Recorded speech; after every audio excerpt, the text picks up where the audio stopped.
నమస్తే. ప్రస్తుతం నాతో పాటు స్టూడియోలో ఉన్నారు ప్రముఖ రాజకీయ సామాజిక విశ్లేషకులు కొత్త రవీంద్రబాబు గారు. వారితో మాట్లాడదాం. రవీంద్రబాబు గారు నమస్కారం సార్. నమస్తే వలి. రవీంద్రబాబు గారు, ఎమ్మెల్సీ అనంతబాబు వ్యవహారం మళ్ళీ చర్చకొస్తోంది. డ్రైవర్ సుబ్రహ్మణ్యాన్ని దారుణంగా చంపేసి డోర్ డెలివరీ చేసిన కేసుకు సంబంధించి అంత వేగంగా ముందుకు పోలేదు.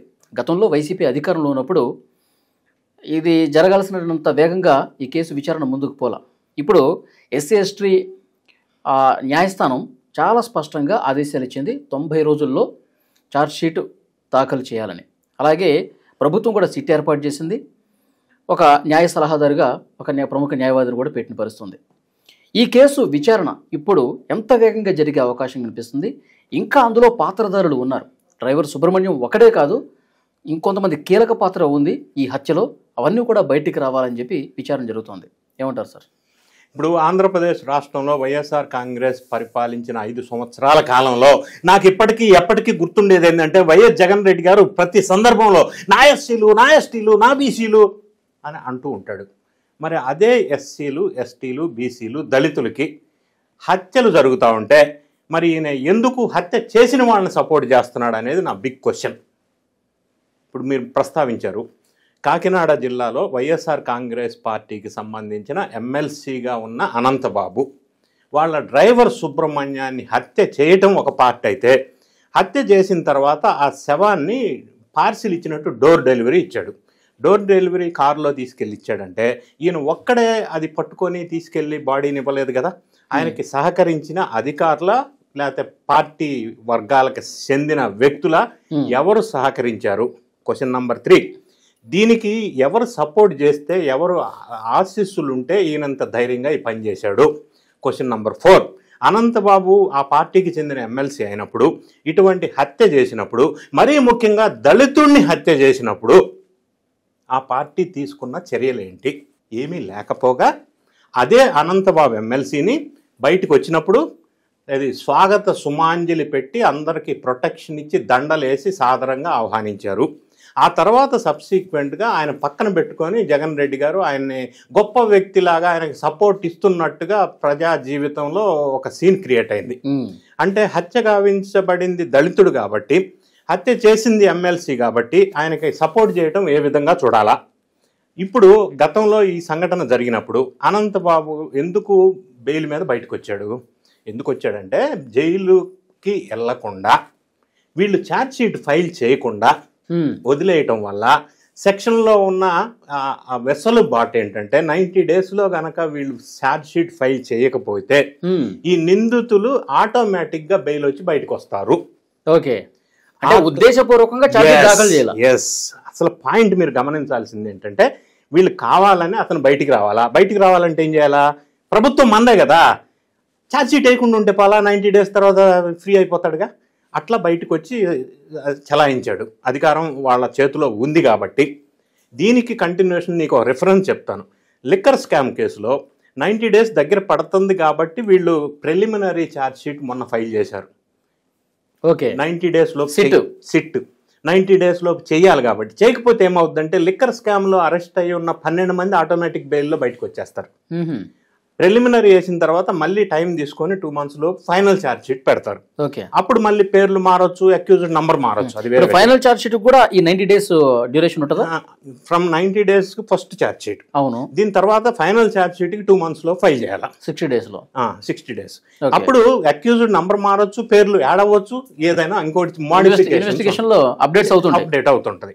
సో అనంత్ బాబు ఈ ఒక్క క్లాస్ బేస్ చేసుకొని బయటకు వచ్చేసాడు. ఆయనకి సపోర్ట్ చేసిన జగన్ రెడ్డి గారు తర్వాత కూడా చర్యలు తీసుకోకపోగా ఆయన వెంటేసుకొని తిరిగిన సందర్భం మనం చూసాం. ఇప్పుడు సీన్ కట్ చేస్తే, గత ఎలక్షన్కి ముందు ఎన్డీఏ ప్రభుత్వం వారు చంద్రబాబు నాయుడు గారి నేతృత్వంలో ప్రచార కార్యక్రమంలో భాగంగా ఆ కుటుంబం వీళ్ళకి వాపోయారు. ఇట్లా సుబ్రహ్మణ్యం డ్రైవర్ని హత్య చేసి డోర్ డెలివరీ ఇచ్చారు, మరి కేసు నీరు గారిపోయింది, మీరు అధికారంలోకి వస్తే మమ్మల్ని కాపాడండి అని ప్రాధేయపడ్డారు. ఆ రోజు వాళ్ళకి ఇచ్చిన మాట నిలబెట్టుకుంటూ, మాటలు చాలామంది ఇస్తారు, నిలబెట్టుకోవడం అనేది గొప్ప విషయం. ఇప్పుడు ఎన్డీఏ ప్రభుత్వం వారు ఆ ఇచ్చిన మాట ప్రకారంగా దాన్ని కేసును మళ్ళీ రీఓపెన్ చేసి, దాన్ని మళ్ళీ ఎస్సీ ఎస్టీ అట్రాసిటీ కేసులో ఒక ప్రముఖ న్యాయవాది, మీరన్నట్టు ముప్పాళ్ళ సుబ్బారావు నేతృత్వంలో ఒక న్యాయవాది సమక్షంలో మళ్ళీ 90 డేస్లో ఛార్జ్ షీట్ ఫైల్ చేసి కేసుని ముందుకు తీసుకెళ్తున్నారు. నంబర్ 1. ఓకే.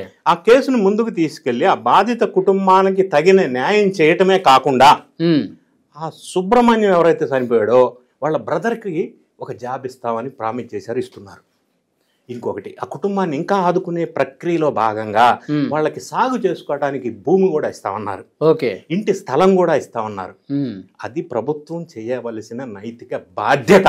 మరి ఇంతకు ముందు వైఎస్ఆర్ కాంగ్రెస్ ప్రభుత్వంలో ఏం చేశారు, ఇప్పుడు ఏం చేస్తున్నారు అనేది మనం కంపారిజన్ కోసం ఇది చూడాల్సిన అవసరం ఉంది. ఓకే. నా నెక్స్ట్ క్వశ్చన్, మరి ఈ కేసులో ఒక్కటే దళితులకి అన్యాయం జరిగితే జగన్ రెడ్డి గారు పట్టించుకోలేదా అనేది కాదు.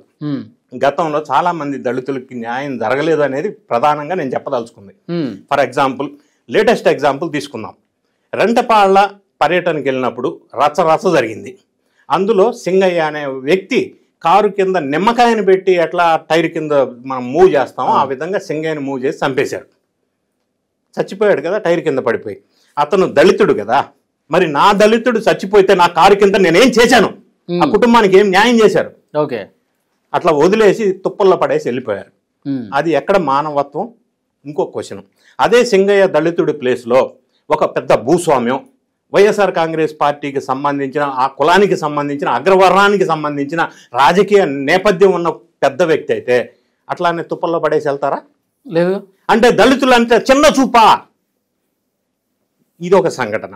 ఏదేమైనా కూడా ఎన్డీఏ ప్రభుత్వం వారు మళ్ళీ దాన్ని, ఆ కుటుంబాన్ని, ఆ బాధిత కుటుంబాన్ని ఈ విధంగా ఆదరించటం అనేది, వాళ్ళకి సహాయం చేయటం అనేది, కేసును మళ్ళీ రీస్టార్ట్ చేసి నిందితుడికి శిక్ష పడే విధంగా చేయటంతో పాటు కుటుంబాన్ని ఆదుకుంటున్నందుకు మనం ఎన్డీఏ ప్రభుత్వం వారిని అభినందించాలి. సార్, ఇక్కడ డౌట్, ఇప్పుడు ఇన్వెస్టిగేట్ చేస్తారు, కొత్త సిట్ ఏర్పాటు చేశారు, తర్వాత న్యాయవాదిని కూడా పెట్టారు.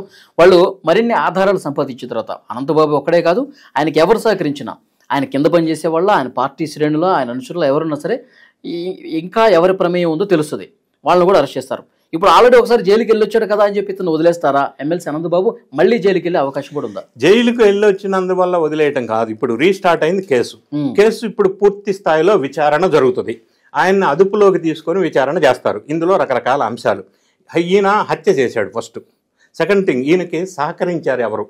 అధికారులు ఎవరైనా సహకరించారా? ఈయనకి రాజకీయ పరమైన సపోర్టు, అండదండలు ఎవరన్నా బిగ్ బాస్ ఉన్నాడా? ఆయన ఆదేశాలతోటి చేశాడా? లేదు, ఆయన ఆదేశాలు ఏం లేవు, ఆయనకి మనకు ఆశీస్సులు ఉన్నాయి, సపోర్ట్ ఉంది, ఆ ధైర్యంతో చేశాడా? దీని వెనక ఉన్న ఇంకా మిగిలిన వాళ్ళు ఎవరన్నా ఉన్నారా? దీంతో పాటుగా ఇంకా ఈయన గతంలో నేర చరిత్ర ఏమన్నా ఉందా? ఇటువంటి అంశాలు ఇంకా ఏమన్నా ఉన్నాయా? ఇదొక్కటే వెలుగులోకి వచ్చిందా?